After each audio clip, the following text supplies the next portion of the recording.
Welcome. You are now watching BossLady News, highlighting businesses, nonprofits, events, talent. Ladies and gentlemen, put your hands together for Miss Britt Johnson. Hey everyone. Thank you for tuning in to BossLady News. I'm so excited to have you here with us today. I've got a great show for you. And as usual, we're going to have Cuban Mic come on out and talk to us about some news. As you've noticed, the baby bump is gone. Yes, Neo is here, and he's actually in the green room with Inspector Tech. You guys will get a chance to meet him eventually, but right now we're keeping him under blankets, kind of like Blanket, Michael Jackson's son. Either way, let's go ahead and jump into some news with Cuban Mic. What up, sir? What's going on? What's going on? How are you doing? I'm good, and yourself? I'm doing really well. Congratulations. I know, it's gone. Yeah, like yeah. Everybody, first thing they do is look at my belly. Yep, I was the first one this morning, so. So what's going on? Well, let's see. You know, it's kind of funny because I think once a month, every time I came over here, I always make a Tupac comment or reference or some kind of thing. So right. This week, DJ Master Flex got on Instagram Live and just started talking reckless about Tupac. And why? Well, here's the thing. They didn't get along when he was alive because Tupac was talking greasy because he was going through this whole tirade with New York thing. Mm-hmm. So he talked about Flex, and I think something about Flex he has not let it go after 20 years. And death. Yeah, so he's still on it. A couple of years ago, he made some disrespectful comments about Tupac at a concert, and now he's went back at it again. And, you know, he was just cracking jokes about him, and he was just saying that... Is this his way to get attention? He's infamous for this. He's infamous because last year he went after Drake for the whole ghostwriting thing. A couple of months ago it was Nicki Minaj with the whole Remy thing. 2 years ago it was Jay-Z because they had a little thing going on. So he was saying jokes about Tupac that he didn't get shot 5 times. Well, he got shot 5 times, but the first shot, it was self-inflicted wound. He shot himself going for his gun, and he kept calling him Cheddar Bob at the Instagram Live thing going on. Why does he care? Why That's is he the thing that up? everybody's talking about. Like, it's 20 years. Let it go already. You know, he's not here to defend himself.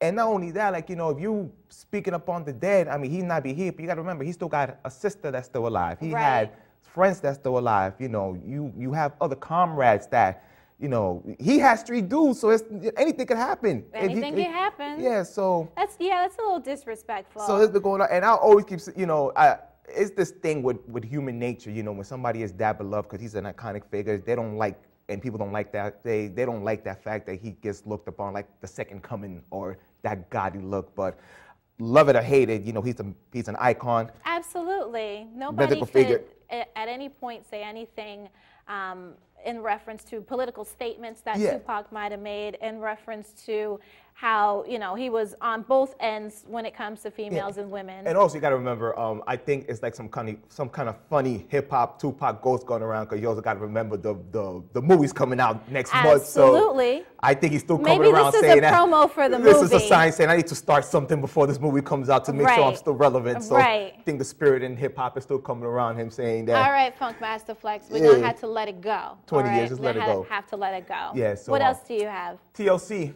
Okay. They had an interview in England, and the reporter was talking about Black Lives Matter, and Chili said the 3 words that we don't like to hear, which is all lives matter. Oh.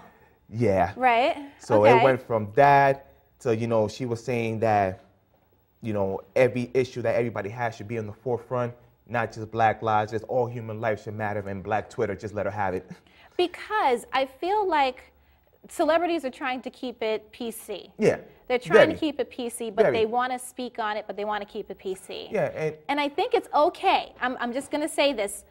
Black people, black entertainers, white people are fine with understanding that all lives matter, Black lives matter, and they need to be addressed right now because Black lives are the ones that are being directed and targeted at this moment. But yes, all lives matter, but we have to show that Black lives are a part of those lives. Yeah, and you know, Chili, you know, she had to make a comment on Twitter, and she said, you know, that's not what I meant. The Black folk don't attack me. This is not what I meant. Of course, Black lives matter. I have a Black son, but in all human life, you know, everybody else lives matter, which I saw the interview. I got where she was coming from. But we all know that. Yeah, but we get on the raw, like, you know, what's going on with you? Like, you know, Black Lives Matter should be in the forefront for which it is. Right. But, you know, and you also got to remember, it's not, she got white fans. She has fans overseas. She has all over the place.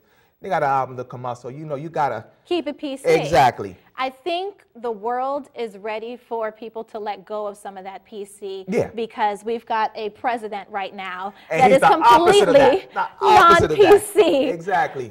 So we're going to have you back. All right, I'm going to kick you off. Like always. And you all, we're going to get a chance to speak with Emily from the South End Community Health Center in reference to some young people and how we can get them more interested in eating well and healthy. We'll be right back. All right. All right.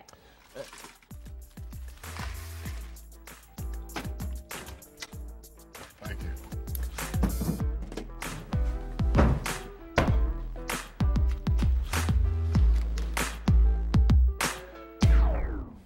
You got a king? Go fish! The smallest moments can have the biggest impact on a child's life. Take time to be a dad today. Everywhere that we go, he makes people laugh and makes people smile, and I feel like I have that quality. He's the one who always takes me fishing. I watch golf with him. I watch him cook, because when I grow up, I want to be a cook too. We have the same faces like this. Dad is the one, when you fall, that picks you up. That unconditional sense of presence and reassurance is really what makes him my father. Hello, everyone. Thank you for staying tuned to BossLady News. Now we're going to get a chance to speak with the South End Community Health Center member. Her name is Emily Director. Emily, why don't you come on out? How are you? Good. I'm a hugger, so. Well, I was, walking past your door from the OB office. I had an appointment, and I had seen some of the flyers. You had a flyer for a Camp Fit, which was for young people, and I had Oren join it so she could kind of tell me a little bit more about it. And I thought it was incredible, and I'd also found out that you did cooking classes with young people. So I wanted to have you on the show to kind of talk about, first, how did you get into this area of healthcare, and then working with the young people and getting them to eat healthy? How is that? So first and foremost, are you originally from the Boston area? I am not. I'm actually from Rhode Island. Oh, you're from New England. Still a New Englander. Don't worry. Yeah. Still love the Sox. And what got you into wanting to work in this department of healthcare? Yeah. So I actually, when I was in college, I studied public health. And so what really interested me was looking at health, not just from going to the doctor, not from that just standpoint, but actually looking at what are the different larger causes of being sick. So looking at like larger systems. Do people have access to health care? Do people have access to healthy foods? Do people have access to exercise options? Right. Things like that. So that's what really intrigued me about this job, especially. Yes. And we all know that it's hard to teach an old dog new tricks. So with older people, we can try to get them into healthy food. I, for one, am, guilty of this. I'm working my way into eating healthier every day because I am also a big promoter for breastfeeding your children. That's one of the best and healthiest ways to breastfeed your newborns and babies. But young people are a lot easier to mold. So how did you decide to kind of work with the young people and not the older people? Yeah, I think that's a really good point. I think it is a lot easier to work with kids to get them to try new things as opposed to adults. And I just really love working with kids. I think they're adorable, and there's a lot of different tricks you can use to get kids to eat healthy that may not work with adults. Right. So I just love working with kids, I think. Yeah. Yeah. And with the Camp Fit, how did that kind of, come about? Because the South End Community Health Center never had like a camping or, getting the kids together really on a long-term basis, kind of like that before? So the Camp New Fit came about, it was by someone, the previous person that was in my position, and I think he was thinking about the idea that a lot of the kids during April vacation were just kind of hanging out at the house. Right. So they weren't really doing anything. A lot of just watching TV and kind of waiting for mom to get home, and there wasn't very much to do. And so the idea came about to have a camp for them. It's a free camp, and we go over ways to be healthy, and we try to make it fun. So we'll play lots of games, and we'll cook foods, and we'll do cool experiments to find out what's in the foods that we're eating. And so one gets them out of the house and gets them kind of into a different environment, and then it also helps them learn about new healthy behaviors. Right. And I also noticed that my daughter came home and she was saying that you guys, one of the experiments that you all did was with sugars and saturated fats, and she could explain the whole thing. I really couldn't. But how are they taking to this education? I think they are liking it. I think we try to make it, at least my philosophy is not to just tell kids this is unhealthy, but to have them actually see why it wouldn't be the healthiest option for you. So I think they really enjoy actually doing experiments to see how much sugar is in this soda. So what we do is we take all of these sodas and we take sugar and we actually measure out in teaspoons how many teaspoons of sugar is this, and how many, if that were converted to lollipops, how many lollipops would that equal? Oh, so wow. Getting them to make that connection, I think it's been pretty successful. Yeah. And you see them a lot, like at camp, they'll be bragging to each other, like, guess what I did yesterday? I like went to the park with my mom and we exercised, and oh well, I tried a new vegetable yesterday. So, yeah. I think it's amazing that you all are now working with the children, because it takes the children actually asking, let's go out to the park, let's eat this, let's, can I have some fruit? Because they're so used to asking for their snacks and their junk food, and we don't often say no to that. But now they're asking for their fruit. My daughter asked for her pineapple. She likes her tangerines. Awesome. That is a real transition, because now instead of me looking for like chips and different junk food that might be healthy, it's more like, okay, I can grab her some fruit. So I think that's awesome. Yeah. We've got a really cool clip that you sent to me that kind of highlights some of the young people and nutrition that's going on at the South End. And we'll actually go ahead and take a look at that clip. Awesome. Hi, I'm Bill Walczak, CEO, South End Community Health Center. I've always seen health centers as places that can do a lot more than the medical model. The South End Community Health Center really reflects the community that surrounds it. One of our most exciting programs that we have as part of the Pediatric Wellness Program is the Junior Chefs Program. This is by far one of the most well-attended programs that the kids absolutely love. One of the things you want young kids to do is establish early on good, healthy eating habits. My name's Eddie and I'm 11 years old. Hi, my name's Angelique and I just turned 8 years old. My favorite snacks are strawberries and carrots. My favorite snacks are granola bars. So Junior Chefs is about getting kids excited to cook healthy meals. I love Junior Chefs. It's the best class ever. I get really excited when I come to Junior Chefs. You can make different friends, have fun, and eat some healthy food.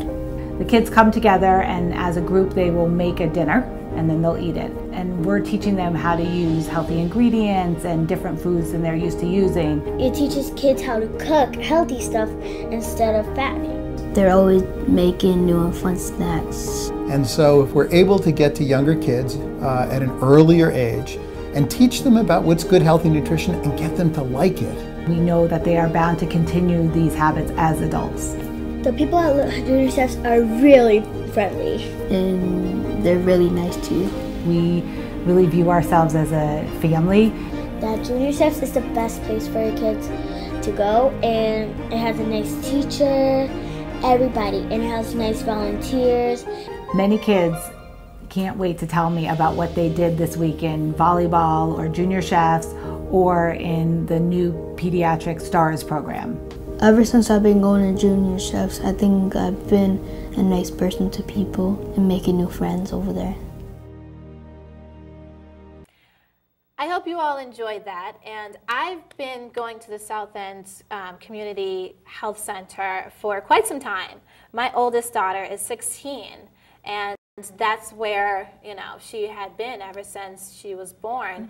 And now the pediatrician that was in that clip has had a chance to work with Neo, so I'm super excited about that, and that was really cool. But so now you also are doing cooking classes with these young people, and you've been doing that for a while as well. Tell us a little bit about the cooking classes. Yeah, the cooking classes are very near and dear to my heart. We call them junior chefs. So the kids get very excited. It's kind of morphed into this really fun community gathering. So kids will come in, they'll often bring their parents and their younger siblings.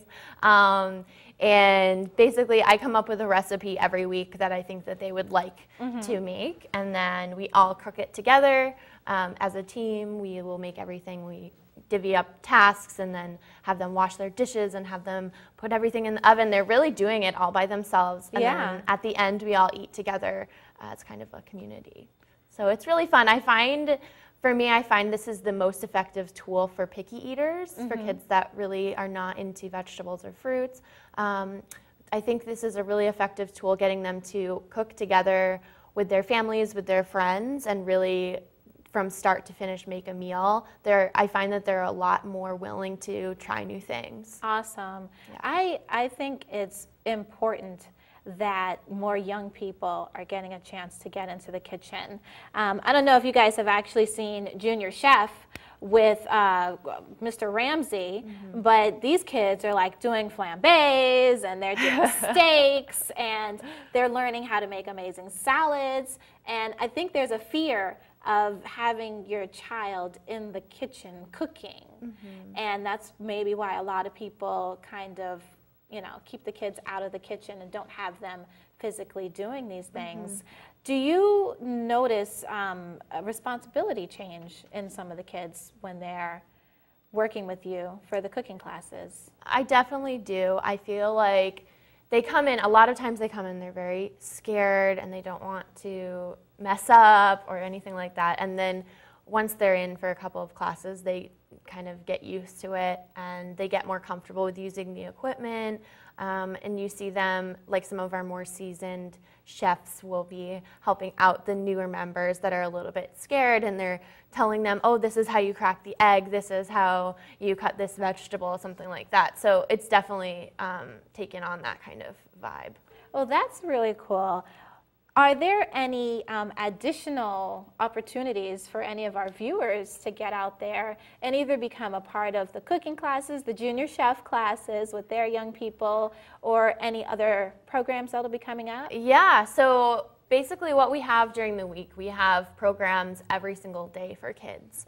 So we have junior chefs on Wednesdays. It's the first 3 Wednesdays of every month. Okay. But then we also have, we have had volleyball classes, dance classes, soccer, basketball, personal training classes. We also have a program especially for kids. It's called the STARS program, for kids that are really trying to get healthier lifestyles. They may have maybe a little bit overweight and needing that kind of extra attention. Wow. So we have a lot. I mean, and everything's free. It's open to the public. It's really just trying to promote the idea in the community of adopting healthier behaviors and lifestyles. And how can people get in touch with you, or who do they call to become members? Yeah, so you can always call the South End Community Health Center. You can call that main number and ask for the Pediatric Wellness Program, and then they'll hook you up right to me. I think that would probably be the best way. Well, thank you so much for coming on to the Yeah, show. thank you. I know you have to run because you're going to be meeting with some of these young people. We are. The STARS kids, we're actually taking them out camping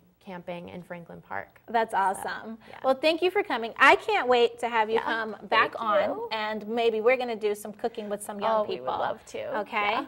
All right, we're going to cut to a brief PSA, and when we come back, you guys are going to get going to get a chance to meet Thomas. I'm excited to have him on because I've known him for years, but he hasn't come on to the show. So we'll be right back, and you'll get to meet him. Thank you for staying tuned to Boss Lady News. You know, I am only who I am because of you, and the viewers are super, super important. You guys know you can email me, bossladynews@gmail.com. Feel free to check out my social media, and if you're interested in being in the studio audience, just email me and let me know. Next, we're going to get a chance to speak with Mr. Thomas Ruffin. Come on out here. Hello. How you doing? Good. How are you doing? Grab a seat. It looks like you got a gift for me. I do. I have some body butter. Ooh. And I have some salve. What is this? So salve is a oil where you can use for burns, cuts, for your lips. Okay. If you have dry skin. Ooh. And this is body butter, which is like a shea butter.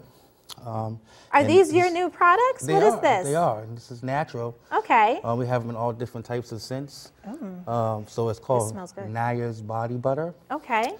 And this is our salve. Oh, awesome. So we'd love for you to try it. Thank you. I know you love natural things. Yes. So we want to make sure you have some of our products. So say this one again for me. So salve. Salve. Yeah, S-A-L-V-E. Salve. You guys check out my Instagram. I will tell you all about how it feels. Oh, yay. Oh, thank you. You're so welcome. Now I'm like, at a loss for words. Oh, that's all right. So I want to tell people a little bit about you. I've known you for like years now. It's been a long This is your time. first time coming on. Thank you for having me. Thank you for coming. Yes. So tell everybody a little bit about yourself. Well, I'm Thomas Ruffin, and I represent an organization entitled Training for Success and Wiseman Marketing and Promotions. And Wiseman, pretty much we're known from Wiseman through the artistry arena, gospel, hip hop, and R&B. We do a lot of advertisement, marketing, promotions, of course. And we manage various artists throughout the city of Boston. And we host and put on shows in the city of Boston as well. Crazy work, of course, you know the industry, something that you're familiar with. And Training for Success is a nonprofit I started through an agency entitled Family Independence Initiative. Yes, and they're familiar with FII. We've had Michael on before. Oh. Yeah. Wow. Yeah, Michael's an awesome guy. Yeah. So tell us also a little bit about the Training for Success, because I know there's a lot of people out there that are interested in learning to become more successful, especially adults that haven't had the opportunity or the education within certain communities. Well, Training for Success is pretty much say someone needs help after hours. Most people work 9 to 5, right? And they don't have the opportunity to go to a food pantry. They don't have the opportunity to go and get fuel assistance or light assistance and things like that. So I will call. I have resources at ABCD. So we'll say, hey, can you come and join our members and come coordinate and give them the services that you all provide, right? After hours. And so we hold workshops, like Heal Thy Womb workshops. We'll have a facilitator come in and teach women how to heal their womb. How to do vaginal steam baths and things like that. Nice. We have bingo nights. We like to engage with upward mobility with the community and our members as well. Right.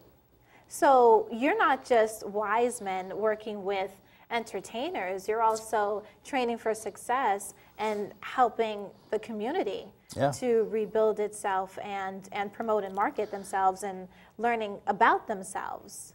I do my best. You do, you do. You're doing really well also, so I definitely want to applaud you and thank you for what you're doing with the people in our community, and that there should definitely be more men who are interested in being a part of some of these trainings and being a part of, learning how to mimic, follow you, interning for you. Before we get too far past that, how can people get in touch with you? You could mr.ruffen82 @gmail.com, or just reach out to me. I'll talk to you. 617-505-8786. And that's so special that you're actually willing to give your number because, you know, it's old school for people to give their phone numbers these days. However, for real business, and this is my philosophy, if people are interested in getting in touch with me, they will. They'll have my number, they'll have my email.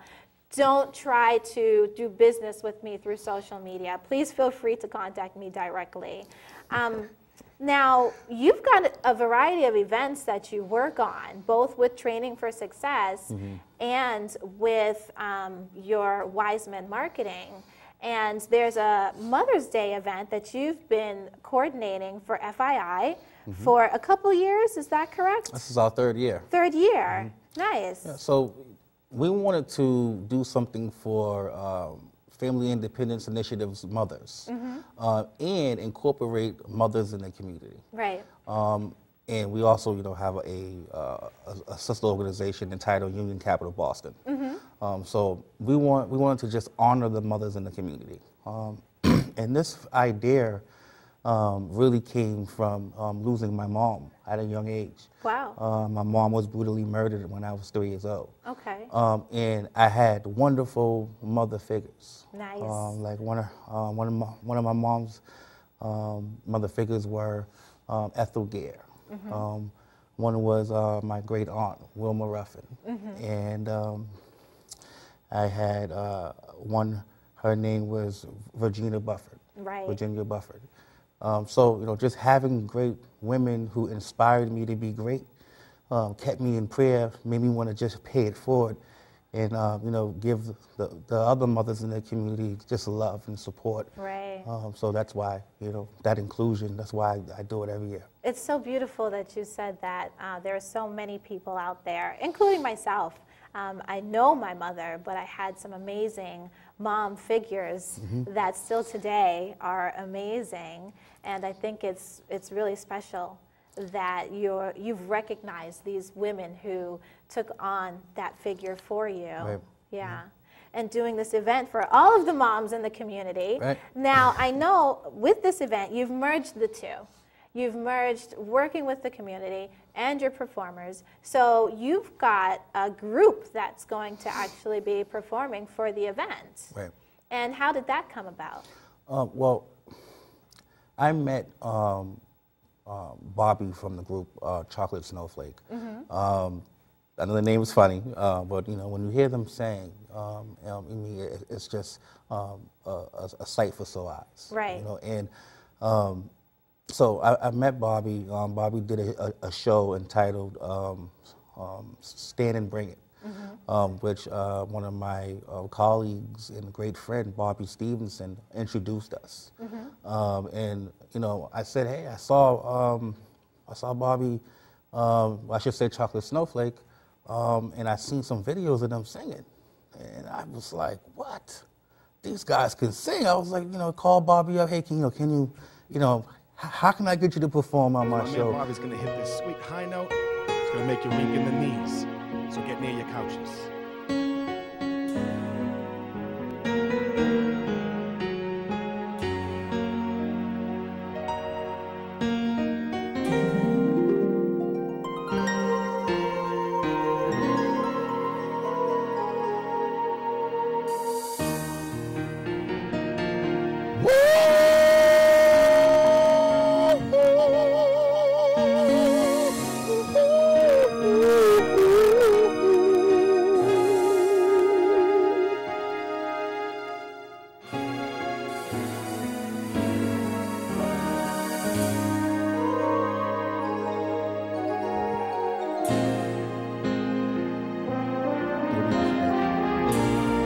Can I sing for you, ladies? Don't you remember you told me you love me, baby? You said you'll be coming back this way again. Baby, baby, baby, baby, ooh, baby. I love you. I really do.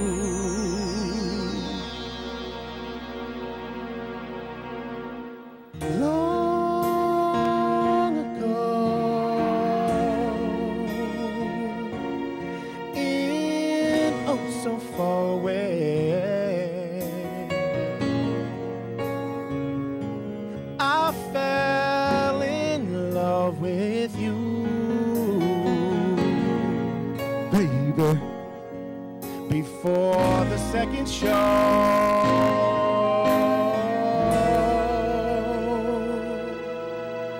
And your guitar, and you sound so sweet and clean, but you're not really, baby. It's just the radio